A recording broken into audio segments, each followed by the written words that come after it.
The Novablast 3 was bouncy, but a little unstable and not the most durable. The Novablast 4 was stable and more durable, but lost some of that springiness. Does the Novablast 5 combine the best of both worlds here? I've done a few runs in it. I'm ready to give you my first impressions, as well as compare it to Novablast, Superblast, some other trainers. Just a quick disclaimer though that ASICS did send me these shoes to review, but all my thoughts and opinions are my own. Anyways, let's go ahead and talk about the specs. The stack height is 41.5 millimeters in the heel, 33.5 in the forefoot with an 8 millimeter heel to toe drop. The weight comes in at 8.7 ounces in a men's size 9. The price is $140. And I put this in the daily trainer category. Alright, let's go ahead and talk about what's new in the shoe overview. The upper uses an engineered jacquard mesh to help make it more breathable and stretchy, and has a tweaked, partially gusseted tongue. The midsole features the new Flightfoam Blast Max compound, which saves weight and is more energetic than Blast Plus Eco. The outsole now uses a Harlow, which is a softer rubber formula, but still grips great. Moving on to the fit, I went with my usual men's size 12, and I thought it fit great. I had about a thumb's width length at the end. I didn't have to crank down the laces to get a good lockdown, didn't have any rubbing, anything like that. I'd say if you've had the Novablast 3 or 4, get the same size as that. I think they fit pretty much the same. Let's go ahead and talk about the ride and my first impressions. So I feel like the past couple generations, the Novablast has started to become more and more like a solid daily trainer workhorse. I think that's especially true with the V5 here. I found that the new Flightfoam Blast Max midsole provided a great ratio of bounce, stability, and softness. I thought that it had enough protection and cushion for long runs, but is also energetic and bouncy enough and light enough when you're picking up the pace. So while it is nice and springy, I didn't think it felt unstable either. I thought that the V3 was nice and bouncy, and this feels even bouncier than that. But V3 was a little unstable for me, and I think that this fixes it with just kind of the shaping of the midsole or the foam or something that they did.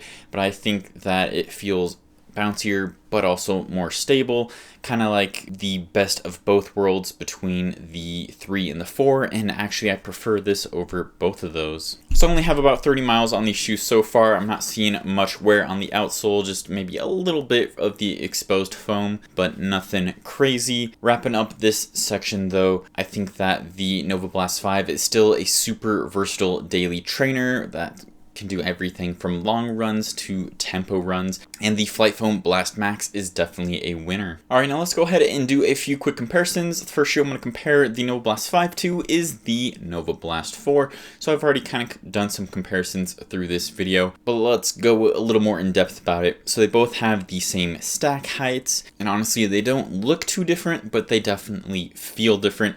And again, that's coming from the different foams. This one has the firmer Flightfoam Blast Plus Eco, and this one has the bouncier Flightfoam Blast Max, and this helps it save weight as well. It's about 1/4 ounce lighter than V4. They're both pretty stable in the heel, but the V5 is definitely more lively and bouncy and energetic in the forefoot. And personally, I would go with V5 any day over V4, unless you're somebody that really likes kind of a firmer, more responsive ride, or you just find a crazy deal on it, then maybe you could go for V4. But for me, that Flightfoam Blast Max is a huge upgrade. Next up is the Superblast 2. So the Superblast 2 is the Novablast big brother, and it has an additional 5 millimeters of stack in it, and the majority of the midsole is the premium Flightfoam Turbo Plus foam. But despite all this extra stack to it, they're about the same weight actually. That's not all they have in common though too. I found that their use cases were pretty similar.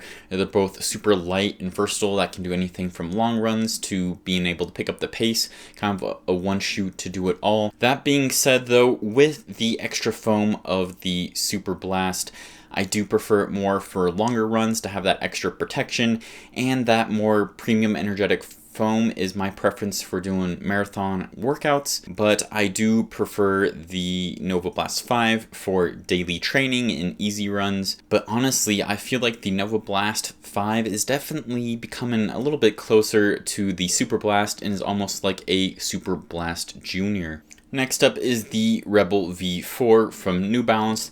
They're both light and bouncy shoes. They both cost $140, but they do have their differences. First up, the Rebel V4 is over an ounce lighter than the Novablast, but also has a lot less stack to it too. It has about 36 millimeters in the heel, opposed to the above 40 millimeters in the Novablast. So despite being a lower stack, I found that the Rebel could feel a little more unstable than the ASICS Novablast, and I think it's just because the foam is maybe a little bit too soft, where it could feel a little squirrely and a little unstable, while I think that the Novablast has just that right balance and the kind of geometry of the shoe help make it a little more stable. Overall, I don't think you can really go wrong with either. They're both great lightweight trainers that can pick up the pace, but for me, I personally prefer the Novablast 5 more. So overall, the Novablast 5 has become one of my favorite daily trainers of this year and one of my favorite versions of the Novablast